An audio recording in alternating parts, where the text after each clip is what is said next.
glimpse of this user track. Possibilities 3, blocking stuff 10, anything else 1. So that says something. But here are some ideas, I think. Reservation leads to extra acquisitions or extra copies. So we can actually get more out of this by using some of these techniques. And a simple one called recommendations. Who'll do that when we get to make a recommendation?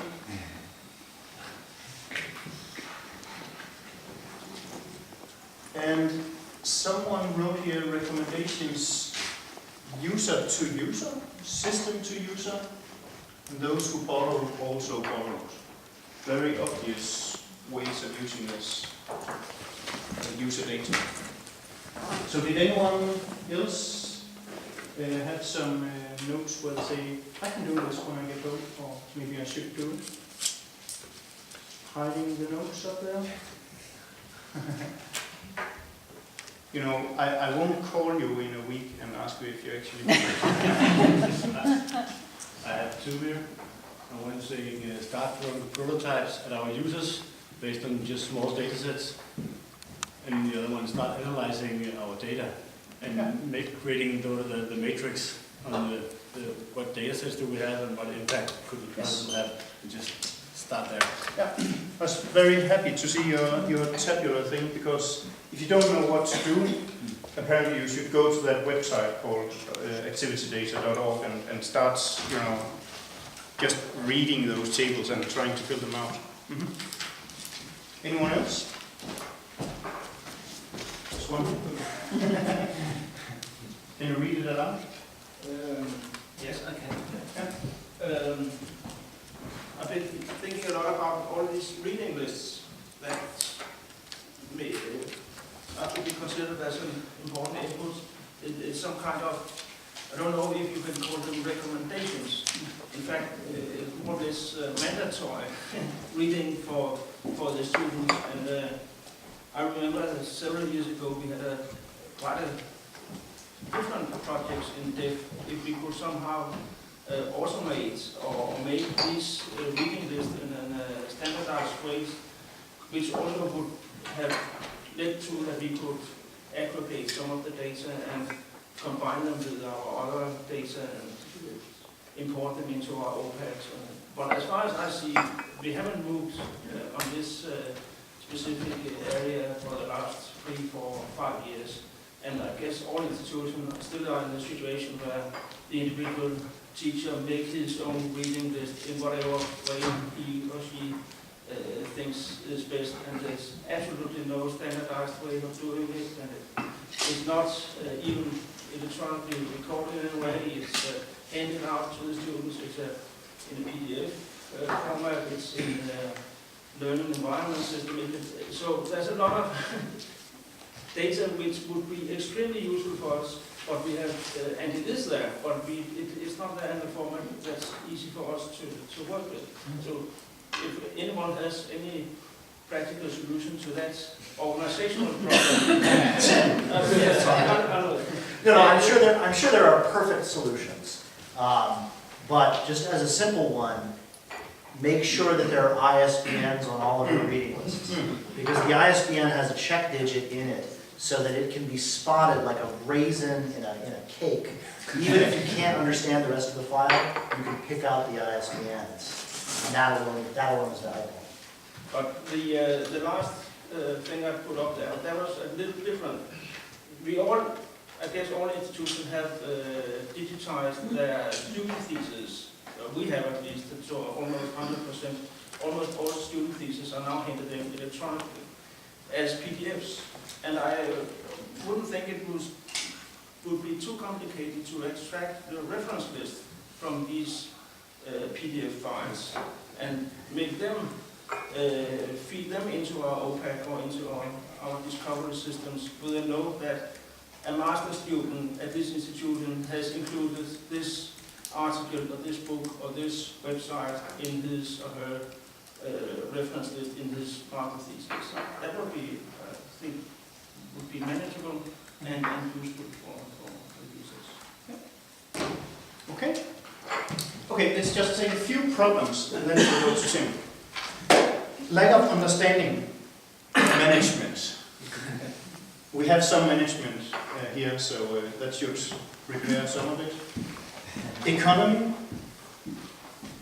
No access to data now. We got a service desk for Christmas. Classical problem. You ask for data, but no one answers. Old-fashioned LMS opaque. Better options in discovery systems, maybe. Users don't always participate. Use their personal data anonymization. Yeah. One organization is too small.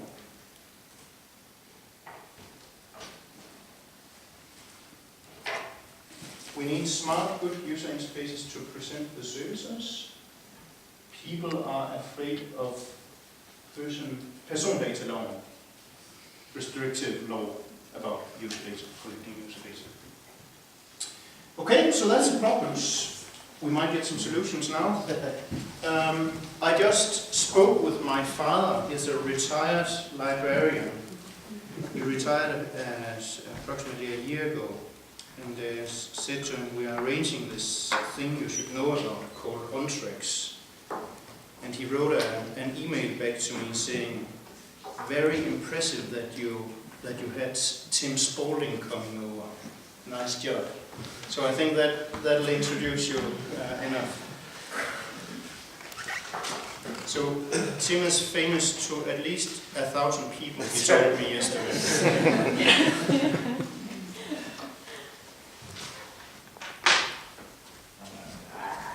Very good.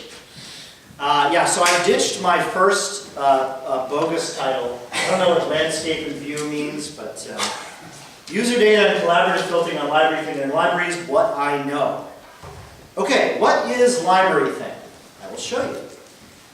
LibraryThing is this place that you can go where you can make a catalog of your personal books. 1.4 million people have done it, and it works sort of like an OPAC. You can search for books in almost 800 libraries, and it finds them, go and get them, and click on them, and it will add it to your library catalog. As I say, 800 libraries, including some in Denmark.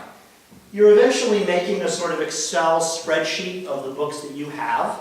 And you can view them in different ways. Here, for example, as covers. Books then get pages. So the girl with the dragon tattoo has 20,000 members who have this particular book. And lots of information gets aggregated from these individual catalogs up to a global level. Once everyone's done this, something emerges out of it which is like a social network. So here's my profile page on LibraryThing. It's sort of like you might see on Facebook, but a little bit more bookish, right? And the idea is, so for example, we have member connections. We have friends, but we preference members with your book. And the idea is, if I share 80 books with somebody, I share something significant. 20 books of Vietnamese history. We share something quite significant that often you don't have in your real life. It may be that you're getting from your friends and your music listening, but real bibliophiles often don't have, many friends who share their exact tastes. Here's an example of another LibraryThing member profile. I like to go through these and show how many are pictures of books, or cats, or cups of tea, or statues, and almost none of them are scantily clad women. It's a very intellectual place. LibraryThing shows your name, except on this page it shows your name, not your picture, right? Nowadays, almost all social networks, they show a little square box, and if you're like me, still under 50, I'm constantly going, oh, cute girl. Oh, cute girl, right? Whereas on LibraryThing, it's always intellectual. It's always about, your name. You'll notice here that I share 124 books with this person here. You got fun features like, what should I borrow from this particular user? Right? If this user and I were to meet, What books should he borrow from me? What books should I borrow from him? Might take a second. We have groups of all sorts of different kinds. So there's a group for literary snobs. There's a group for people who like the J.K. Rowling books. Right? Here's an example book, Harry Potter, 58,000 members. There are 201 user-contributed covers. Members have scanned 201 covers. You know, you've got the Greek edition. I'm sure the Danish is in here somewhere. Members love to contribute covers. But members also participate in the activity that is normally reserved for librarians. These are all the different editions of this book, together with records and editions. And members have decided that these all go together. So there's no way that LibraryThing would know that, you know, this book here was the same as the English, except that somebody has combined them. Now, first, it's fun to play librarian, but on LibraryThing, when you play librarian, you get new connections, right? If you're French and you connect the French edition to the English, all of a sudden you're connected to new people. The same is underway for authors. There are 6 distinct Steve Martins, and LibraryThing members have made the distinction between them by separating them into groups. So here's just a very simple way you can say, well, that's not Mr. 1, that belongs to Mr. 2, that belongs to Mr. 2, and so forth. Users have an amazing amount of control and abuse it amazingly little. Here, for example, is a tag page, and you'll notice that the tag World War II includes Deuxième Guerre Mondiale, Die Zweite Weltkrieg, all these different terms that are effectively the same. Now, let me show you what LibraryThing for Libraries is. LibraryThing for Libraries is for you an opportunity to get some free data about how books relate to each other, different editions, cover service, it's all free. And then we have 2 products, which I will not try to sell too hard, but I have to show you. So one of them is LibraryThing for Libraries, and it takes a traditional OPAC, a traditional catalog, and it puts a lot of stuff in it, around it or in it, you can control it, that makes it more social, more active. So, for example, over here we have tags, right? This particular book would be described as an apocalyptic, post-apocalyptic book. And when I click that, it tells me all the other books that are in this library which might be described as post-apocalyptic, based upon more than 80 million tags added by LibraryThing users. Okay, so an enormous quantity. This I think is worth showing, which is, I'm a big believer in serendipity. And one of the easiest ways to provide it, it sounds stupid, but one of the easiest ways to provide it is actually to give people a view of what books are next to it on the shelf. Right? We're losing that. I mean, there was a story earlier about browsing books that aren't even in order. Browsing books that are in order can be a good way to look at them. So, you know, so we add things like that. There's another other editions thing here that tells you what other editions the library has. And then lastly, sorry, this is annoying. Lastly, there's similar books here, and this is, if you like this book, you're going to like that book, based upon LibraryThing data. Lastly, we have a thing called Library Anywhere, which is a mobile OPAC, which I won't describe anymore. Okay. Now, and there's a couple of universities there if you want to check up on them, they're local. Okay, user data on LibraryThing is composed of a number of different types. So there's personal book data, the books that I have in my library. There's personal metadata, like what I describe as being fiction, what I describe as being Greek history. Expressive metadata, this is what I think about this book, a review. The connections that happen between members. The data that I add globally. Members, they start out personal, and they get more and more altruistic. They start adding things that help other people, like a cover, for example. And then this global organizational stuff, where you're helping organize the editions of a particular book, for example. Okay. Collaborative filtering on LibraryThing. First of all, I hate the term. It's basically math, and it's easy math. And I'm going to call them recommendations, which I'm very pleased to find is actually what they're being called generally. Normally, I feel like an idiot calling them that. Let me show you what we do.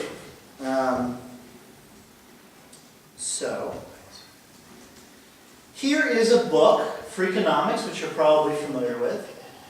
And down here, after the tags and so forth, it recommends other books that you might be interested in reading if you like Freakonomics. And this is based upon a number of factors. Most prominently, if you like this book, you're going to like that book. Below that, members chime in with their own recommendation. You can see for this book, they've contributed quite a few. They add a recommendation, and then other members can say, yeah, that's a good one, no, that's a bad one, right? Here's LibraryThing's recommendation algorithm from another perspective, which is there's actually a combined recommendations going all the way up to 60. And then there are 5 individual recommendation algorithms. Books with similar tags. If you like this, you're going to like that. If you like this, you're going to like that version too. And special sauce, which I can't tell you what it is or I'd have to kill you. And one that's based upon library systems, subjects, shelf classifiers, and so forth. So all sorts of different systems are going on. Here's another book. This is a book about Hellenistic history. And it's showing me I really ought to get this book because I already have these books, right?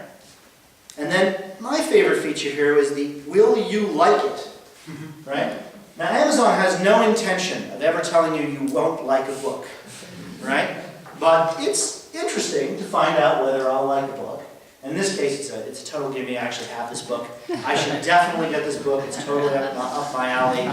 I used to study Hellenistic history. But not all books will do that. Here's authors. Now, the cool thing here is that it's saying for this author, it's recommending other authors. It's by mistake recommending himself, but ignore that. What users can do here is they can say, well, that's not very good, but that is pretty good, and that is pretty good. And upon refresh, it will actually reorder them slightly according to my preferences. Now, it doesn't go too far. It won't allow me to completely bury something. It won't shoot something up to the top. And the more people participate, the more stable they get. But for something like this, J.K. Rowling, this list is a lot better than it started out because members have been at work on it, right? Here's a series. We're doing all sorts of recommending. So if you like this series, here are some other series you might be interested in. Here we have recommending from a person to books. This is me, and it's recommending that I read these 1,000 odd books. I can subsort them, so these are the books about Christianity that I should read. There's another one, Read the Likes, which works on a completely different algorithm. I love making up recommendation algorithms, I have to say. Recommendation algorithms also extend to people. The people over here, people who have my books, in a certain sense, it's saying you ought to check them out. You ought to be friends with these people. When I'm over on this particular person's page, this is actually the dead author Evelyn Waugh, but LibraryThing members have cataloged over 100 dead authors' libraries and some politicians. I can find out what should I borrow. I should borrow these books from Evelyn Waugh if that were possible, and vice versa. We have a system for giving free books out to people. Publishers give us free books, and we assign them to people. But we don't do it randomly, we do it based upon what books you have. So more ways of getting recommendations in. Here's a gift-giving program that's really fun, and you should all sign up for it. $10 minimum, and you just get a gift from somebody else, a book that you didn't know you wanted.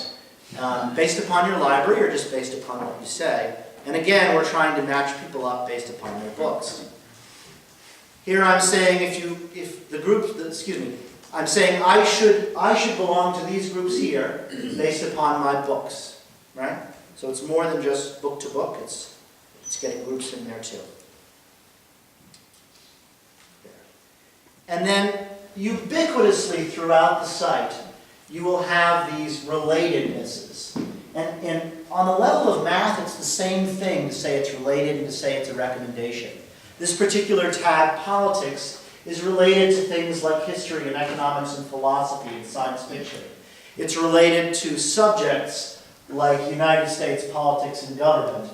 It's related to tag mashes. Those are multiple mashes, right? So it's constantly trying to surface other areas of the site that might interest you that overlap somehow statistically.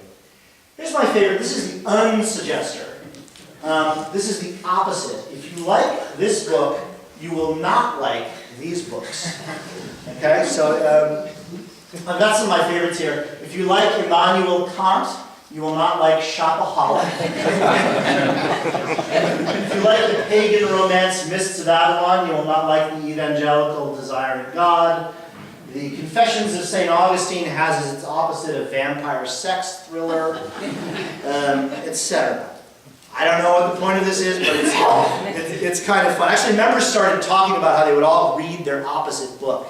You can even find out your nemesis. You can find out your nemesis book across all your books. And for me, it's knitting. Right? That's the one thing I should not read is knitting books. Lastly, we have this guy. No one record this or tweet this, please. This guy is the only person who has ever successfully spammed us for a long period of time. He's a computer programmer who turned to writing fiction. And it is possible, if you're a computer programmer and you know the right things to do, to really screw with a site like LibraryThing. But we finally just gave up, and this is the only author on the entire site that says, we give up, the information on this page is bullshit, this guy's a bad actor. But this is a concern, right? It's possible to screw with any system, as you might imagine. Okay. So here's my religion of recommendations, and I'm going to read this one. The world is composed of these entities, okay? These entities are connected to every other entity through one or more steps, okay? The connections between these entities, a book, a person, a group, a class, okay, vary in strength, and you can represent this varying strength in terms of a recommendation list, okay? Many of these algorithms are fun, interesting, or useful. A few of them are scary. And it's important to not follow leaders, picking up that phrase, that's telling you what books you shouldn't read, telling you that this book really wouldn't be a good fit with you is not something that you have been taught to do by Amazon. Lots of other things Amazon does not want to tell you and other sites like that, but within an educational environment you might want to think more about them. Okay. Now I'm going to peel back the curtain on recommendations. There's many ways to do it. I like to do it with straight up statistics. Let's get by that. So here's the straight numbers approach. So this book here, Hellenistic Civilization, has 80 copies. People who have that book have 47 copies of the Odyssey. They have 44 copies of the Aeneid. I'm hoping you guys have some idea what I'm talking about, but the Danish words aren't too different. Homer, 41 copies. Another Homer, that's Herodotus, then Homer, and so forth. And then lastly, The Hobbit, with 30, right? Well, that's not very satisfying, right? There's something wrong about that. These are all sort of boring, big books about the ancient world, and then The Hobbit's just dumb, right? Here's another example. Pride and Prejudice by Jane Austen. It's pretty good to say that you should read Jane Eyre by Charlotte Bronte. That's the number one thing. The number one overlap is that. Number two, Harry Potter. Right? Then we go Jane Austen again, another Jane Austen, Bronte, Harry Potter, Harry Potter, Harry Potter. Right? If I know one thing about any of you in this room, if I know one book, okay, 9 times out of 10, the answer for the next book you should read, statistically, is Harry Potter. Okay? Right? But that's really not the right answer in some sense, right? So, another approach is to talk about expected versus actual. I'm just going to get into this because a lot of these recommendation algorithms don't actually consider this. And each time you make these changes, the algorithm gets harder and the data gets sparser. Pride and Prejudice is owned by 41,000 members. Those members have 37 million books total. There are 68 million books in the system, which means that Pride and Prejudice members have 54% of the books, which is actually true. Therefore, on average, for any book in the system, about half of them should be held by people who have Pride and Prejudice. Okay, so, ta-da. Let's do... I used to teach undergraduates, so this is the highlight of my day, I have to say. Okay, so Pride and Prejudice, 41,000 copies. You would expect to find 41,000 copies among people who have Pride and Prejudice. That's Axiomatic. You found 41,000, the ratio is 1. Sense and Sensibility, another book by the same author, has 12,000 copies, which means you would expect to find 6,000, but you find 10,000. You find a lot more than you would think, right? So you get a ratio of like 1.66, right? That makes sense. People who have Pride and Prejudice have a lot of copies of Sense and Sensibility. Now, you'll notice that Harry Potter here, 64,000 total copies, Harry Potter 1, which means you would expect 32,000. You found 30,000, right? That's larger than this, right? But in terms of the ratio, in terms of what you're expecting, actually, people who have Pride and Prejudice have fewer copies of Harry Potter than you would expect, okay? So this is all pretty easy. At this point, everyone in the audience should be able to say, well, that's the good recommendation, and that's the bad recommendation. Well, imagine you have Life of Jane Austen, right? Which has 30 copies in LibraryThing. You would expect 15 of them to show up among those people, just a random distribution, you would expect 15, but actually 30 show up. Every single person who has the Life of Jane Austen has read Pride and Prejudice, right? So you get a ratio then of 2, which is the best possible ratio you could ever have in this situation. And then you say, well, what's the best recommendation for Pride and Prejudice? Should I tell people to read Sense and Sensibility, or should I tell people to read The Life of Jane Austen? Right? And at this point, does anyone have the answer?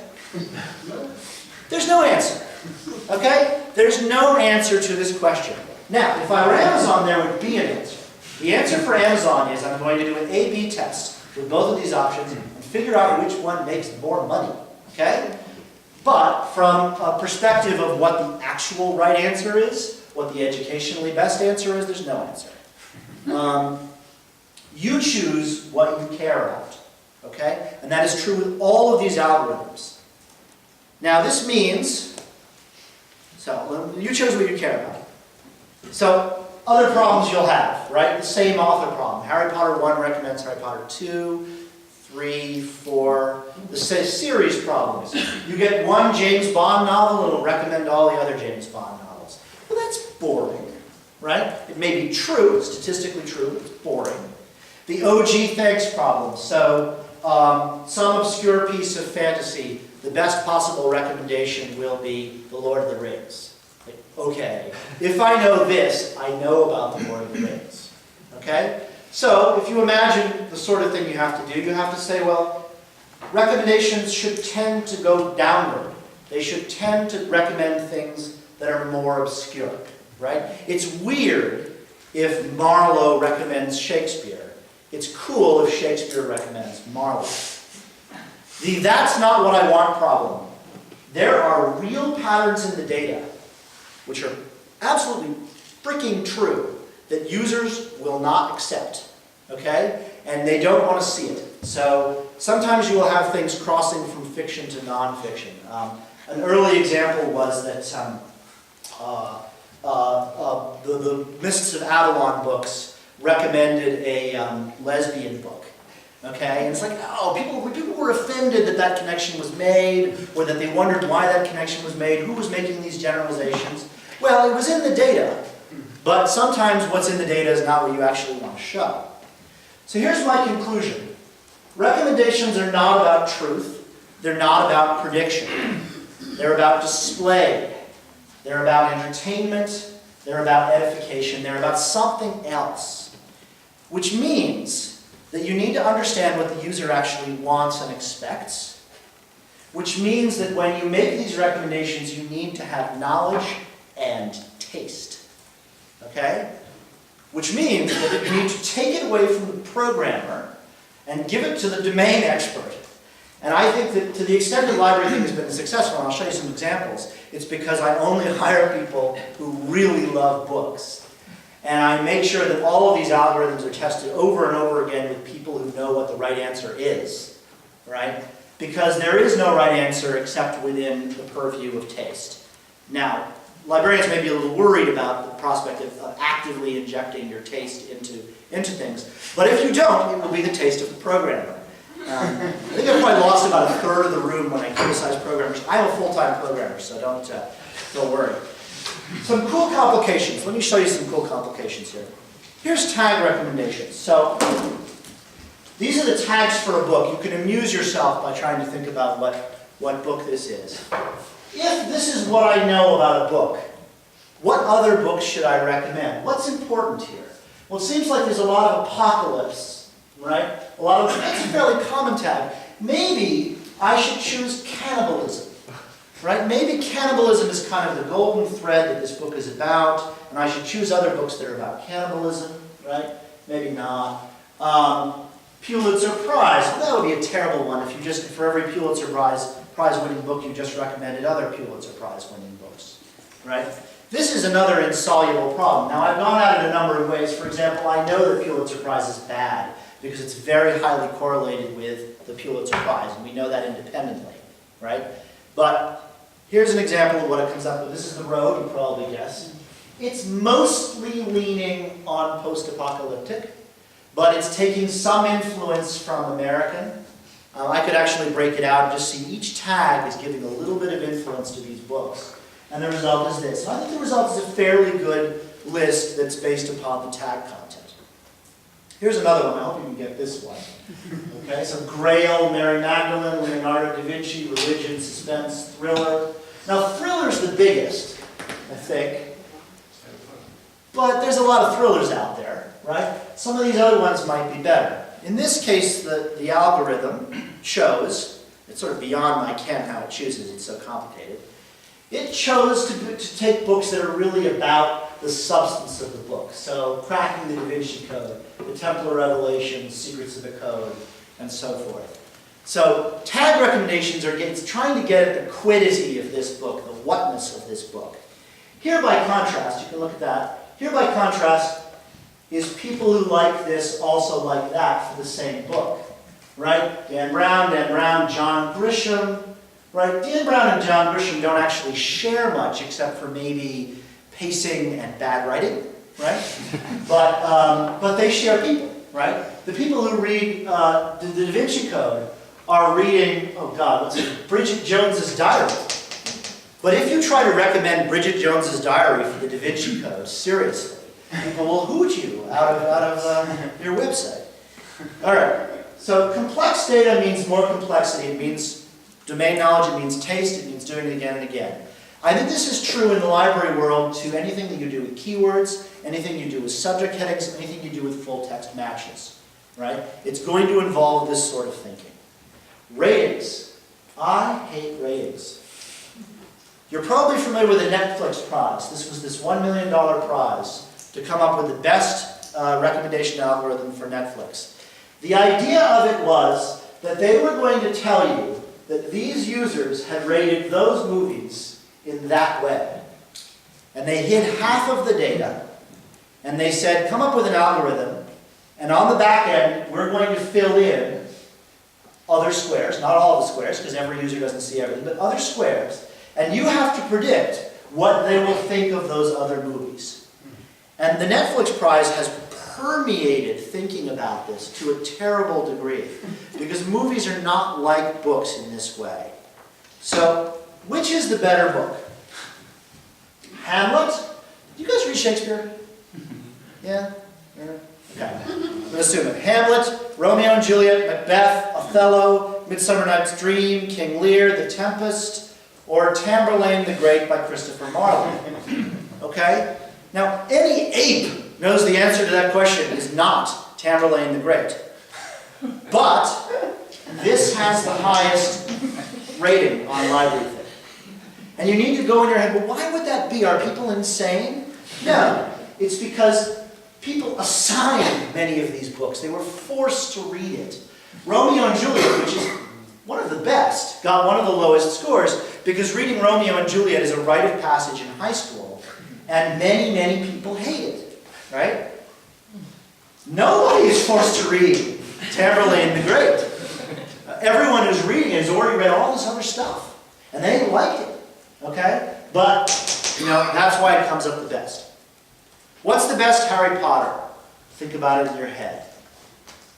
The 1 through 7 omnibus edition is the best Harry Potter that has ever been printed. What's the second best? The 1 through 6. The third best? 1 through 5. Right? Why? Because if you're going to commit to getting this monster, you already like Harry Potter. What's the best Harry Potter book? The 7th one. Maybe, and there's a case to be made for that. But in general, series get better and better. Is it because all series get better and better? No. It's because people drop out. They stop the series. So the people who are left like the series. The people who've been to a restaurant 20 times like the restaurant. Right? And all these effects come together to make ratings just terrible. They're situational, they're about the context, they're not about other books, and they're mostly 3.8. They're 3.8 with a little tiny edge around them because basically people get the books that they like. Ratings are crap. The circumstances of consumption are all different with movies. Now, I think this is the harshest thing I will say. People have the books that they want. People have the books that they deserve. Okay? If you have the Da Vinci Code, you deserve the Da Vinci Code. About 2/3 of my audience has lost me now. It doesn't even work that well for movies. I know people who participated in the contest. Even then, the most important thing is whether you've seen it, not what you thought of it. Now, the unfortunate fact is that users love ratings. Users think ratings are great. They love seeing those little green stars. Okay, they want to see those stars. They want to sort books by ratings. I have been fighting on LibraryThing for 4 years on this particular issue. They want to see things sorted by ratings. And then when all of a sudden Romeo and Juliet is at the bottom, they're like, what's going on? But the user is wrong, but you can't say that, unfortunately. You have to give them the ratings. At least you can make them feel like they're participating. How's that for cynicism? Okay, secret project that we have in the Board for Extreme Thing Advances, which is a secret board. And the secret project is where we take LibraryThing ratings, Goodreads ratings, and Amazon ratings, and make people do blind taste tests between them. And LibraryThing wins against both Amazon and Goodreads, which I think is freaking fantastic. Beta group shows we run best. I'm not sure that it matters. We're going to do this publicly. I'm not sure it matters, though. Here's what our recommendations look like. Here's what Goodreads look like. They just look better, right? They're worse recommendations, but they're shiny, you know. So that matters. So here are some learnings. More recommendations are better. More algorithms are better. User feedback can help. Wording is important, and user interface is important. Okay, here are my 2 ideas. Heat. So I'm going to show you shelf life from Harvard. This was alluded to earlier. Project from Harvard to accumulate lots of different data, including activity data. Most of it's not exposed right now. They actually have less on their website. But if I say Alexander the Great, the results that I come up with are going to include shelf rank here, which is what they call heat. And this is right now only about number of checkouts. But the goal is to have it be about number of checkouts, number of times the web page is hit, how recent the book is, number of times it was reviewed. You could have 15 different things in there, basically representing some currency or popularity move. Okay? Now you'll notice this isn't the same thing as relevance, but it can be a component of relevance. It should be multi-component, just like recommendations. You should never have one thing ruling it. And it should be transparent. They're no longer showing it. They used to show for each book, this is how many checkouts, this is how many web views, and so forth. So you can see what this number comes up, what this number came from. And then, hopefully, you should be able to tune it. You should be able to say, I don't care how popular it is. I just want to know whether it's been peer-reviewed. Right? And that would allow you, hopefully, to get at some of that. Okay, Project X, my second crazy idea. All right. The problem with social data is that, I have till 1:40, right? Yes. The problem with social data is that not every book will be covered. LibraryThing almost 70 million books. Not every book's going to have a lot of data. So my idea is this. Every book should be looked at by one person in the nation of Denmark. And maybe a couple, right? And that person should maybe apply some terms, like we'll call them subject headings to them.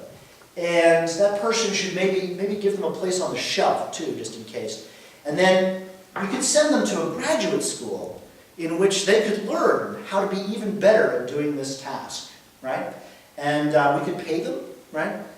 This is to the point that old-fashioned cataloging is also user data, okay? And it is great user data, okay? Catalogers actually know something, right? It's very important. It is totally underused in library automation. Everyone hates MARC records. I hate them too. But there are elements within MARC records that have never been used in an OPAC, right? The way subject headings are put together, what the different parts mean. There's a bit within the MARC record about whether a book is a Festschrift. There isn't a single OPAC that allows you to search for Festschrifts. Now, that's kind of trivial, right? But there are lots of elements that still aren't being used, and that's a shame. They're underexploited by cool technologies, and they're never mashed up. So LibraryThing says, for these tags, here are some subjects. For these subjects, here are some tags. We've done experiments like knowing the Dewey, what would the LC number be? Right? There's a lot of cool stuff that could happen there. Just because the person in a different department does the work doesn't mean that they're not great users you should look at. Let me show you recommendations. So another thing that they could do is, if every book's going to get a subject heading, why can't the librarian add a couple recommendations? 3 or 4 that they think might be appropriate, right? And let me show you tags and subject headings. So here's the tag World War II. And World War II. Here's Denmark and World War II at the same time. There's lots of names there, but still 128 works. I can even go farther and say World War II Denmark minus fiction, right? And it's still giving me related subjects which have which remarkably hit what we're getting at here, okay? Here's the subject, World War II, 1939-1945, Denmark. What's the problem with this list? There's no relevancy in it whatsoever. Every single one of these books is equally about this or not about this. How many subjects have these books acquired? 3 to 6, right? Not necessarily the right number, but that is the number that was decided upon as being the best number. It's basically because that's how many fit on the card, and now there are no cards. Why is there no relevancy ranking within subject headings? Because how would you do that in cards? Bigger cards, right?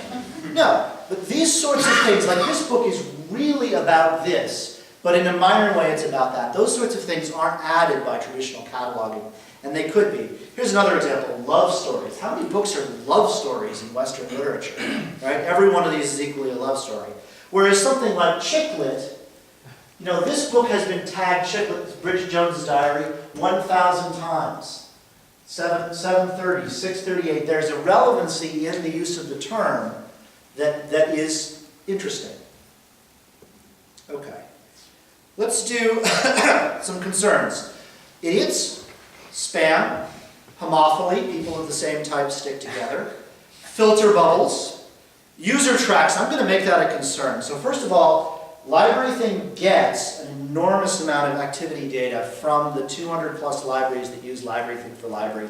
And I can't make it work. And if I can't make it work, I don't believe in it. That's a silly thing to say, but it's hard. It's hard. Has anyone seen this particular phenomenon? Can you see it? This is a crowd of ants going around and around and around. These are just sidewalk ants, but in the Amazon, you will have ants take an entire clearing, giant fire ants, going around and around and around until they die of exhaustion. And the reason for this is that the only thing ants know is the smell of other ants. And once they get in a circle, they will never stop, right? This is the worry about user tracks. A key example of this was the LS2 OPAC from Yes, I can't remember. Every time you searched for something and arrived at a record, it added the search to that record's tags. And then those tags were fed back into what you were finding. And perhaps they could correct for this, but the natural result from systems like this is they just make the groove deeper and deeper and deeper, right? Finally, I would suggest that much of the conversation today is looking at this from the wrong end in some respect. Social software is software, but it is also society. Right? That is, broadly speaking, what we were talking about here today, is social software. Society means a couple of things. First of all, societies must be large. Societies must have some reason to be together. Social software is not a feature. Now, I particularly want to warn you away from the people who will sell you tags, reviews, recommendations as a feature to your OPAC, okay? We'll sell them to you with huge amounts of data, blah, blah, blah, you should buy from us. But don't buy from the people that give you no data. Because dropping a review button within your OPAC, the best libraries we've got are giving us a review or two a day, okay? You know, you need massive numbers of libraries to get lots of reviews. And frankly, I think you need people on LibraryThing because it's just not that fun to submit a review on your OPAC, okay? Most of the time in your OPAC, you're searching for an item, you're not returning an item with a review in your head, okay? These things are not features. The only conceivable one that might be a feature is if you could really do something with user tracking data.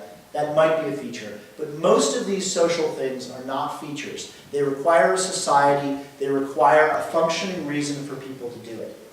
They're not pixie dust. I don't know if that expression translates over here. You know, you sprinkle it on your software and you say, aha, it now has tagging, right? No. Social software is not about taking something, right? It should be about giving something. Giving people a way to do something, a way to express themselves, a way to share something. If out of that you get some value you can return, if out of that you can say, well, these books are rated highly or reviewed often or something like that, great, more power to you. But it will not happen unless the center of your concern is giving them something that they want to do. Right? One exception to this would be if you could user track where they can't stop you. But you know, anything that has to do with user data, the center of your concern must be giving them something they want to do. And your desire to get data back, right, is way down the list of priorities. What I'm really talking about here is love. All right? And I really want to, when I get 3 minutes left, I'm going to say this. You know, social software is becoming a bad relationship, okay? You know, Facebook right now, it's a bad relationship for me. I can't get out of it. It's still giving me this minimal thing. If I get out of it, my whole life will fall apart.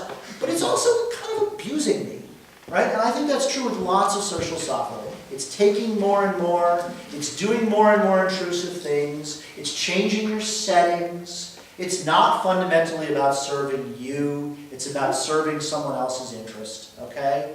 And LibraryThing, in its small way, having been founded in 2005 by me, without financing from someone else, still owned by me, I'm still fighting that fight to make it be about love, okay?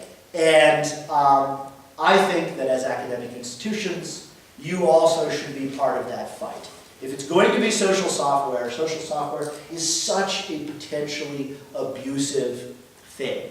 Powerful and abusive, and such a potentially wonderful thing. So I would put love, capital L, on your list of priorities for your next technology project. Thank you very much.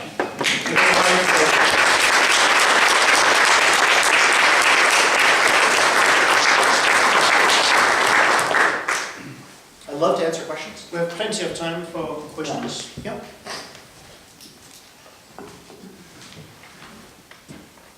blown away?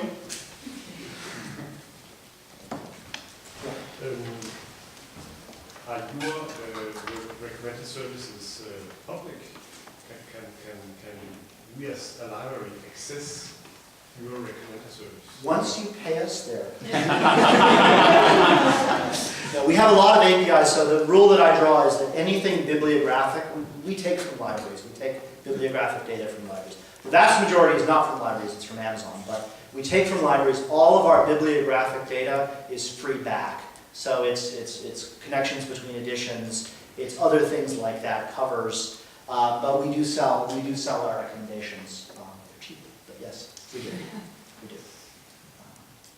What else? There's a, yeah. Can I just ask you to clarify, Tim, about you were saying you just can't get a grip on this activity data thing, and I understand why you're saying No.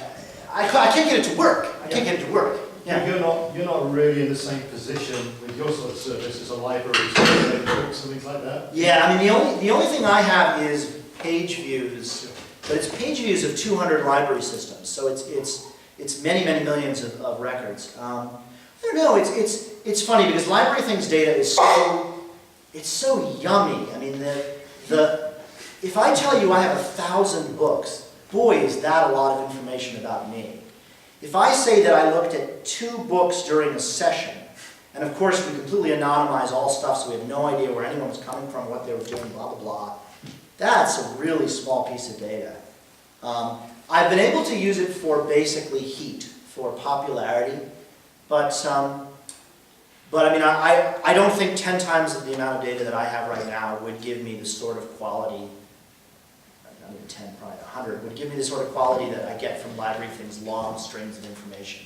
But if you were in an academic library and you got the heat from 500 engineering undergraduates in their first term, would you take it differently? This is a completely, we'd have to sort of hash this out. I've seen a lot of Dave's stuff, and a lot of his recommendations are not that great. I mean, my concern is the long tail. Within the short tail, I mean, on LibraryThing, Pride and Prejudice had good recommendations in the first month, but the books that now have 30 copies, which is about the point when you get good recommendations, 3 years ago they had 2 copies or 3 copies, and so it's a constantly rising level. But the graph of use within an academic library is not that. It's not, there are books that haven't been checked out of major university libraries. Like half of all books haven't been checked out of major university libraries in the last 10 years. I mean, that's the reality of a big research library. So, I don't know. I was incredibly impressed by everything you said, but I just don't know about that long tail and about really providing that. No, I think that's a real discussion here. Yeah. I agree. And it's totally whether or not it works, and yeah. You said that if you have information about 1,000 books that you own, that we know a lot about you, but actually we don't.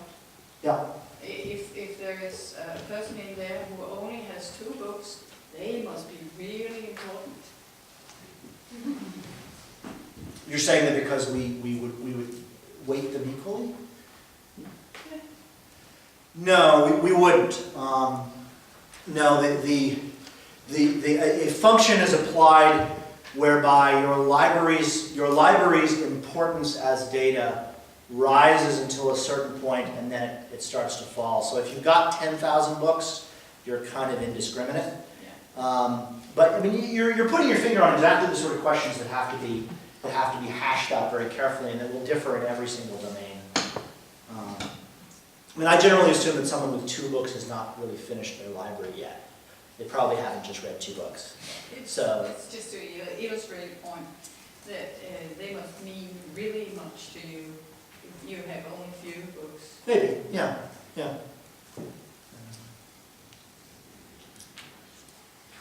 What else can I answer? Yeah? How many of the recommendations are pre-calculated and how many is calculated on the fly? Yeah, I mean, if this were all engineers, I would get into this.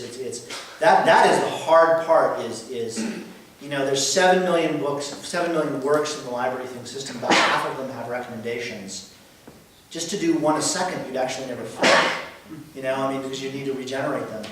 That is the hardest problem, is not the big data, but the big data that is constantly changing, that has to be updated so quickly. They're all pre-populated is the answer, but you'll get 2 or 3 months behind if in a bad time. You know, LibraryThing, I mean, the cool thing is that LibraryThing is, you know, more than twice as large as the Library of Congress, plus it's changing every second. And it's running off of $100,000 worth of computers, you know? God damn, computers are great now, you know? But it's still hard. Any other questions? If you're sitting with a question with a Danish word you can translate, just take it in Danish and we'll help each other. I'm around that day too. Thanks. Okay.